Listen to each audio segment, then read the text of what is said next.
শাহরিয়া আলম, সাম্যর মতো আর একটা যদি ছাত্রদল নেতা এইভাবে হত্যা করা হয়, তাহলে আমরা আজকে তো আমরা ছাত্রদলের নেতৃবৃন্দ এখানে নামছি, সামনে আমরা যখন নামবো আমাদের বাবা মা, আমাদের আত্মীয় স্বজন এবং এলাকার সাধারণ মানুষ নিয়ে আমরা সড়ক অবরোধ করব।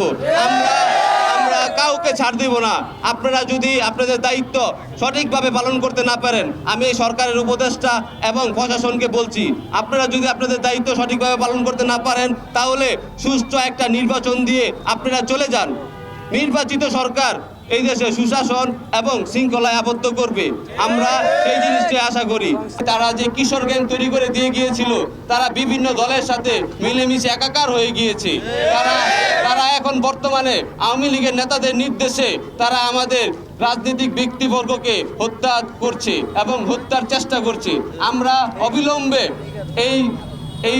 এই কিশোর গ্যাংদের মূল উপড়ে ফেলার জন্য জোর দাবি জানাচ্ছি। আমরা সেই সাথে আমরা আর চাই না যে আমাদের এরকম শিক্ষিত মার্জিত ছাত্র নেতারা এইভাবে হত্যা হয়ে যাক।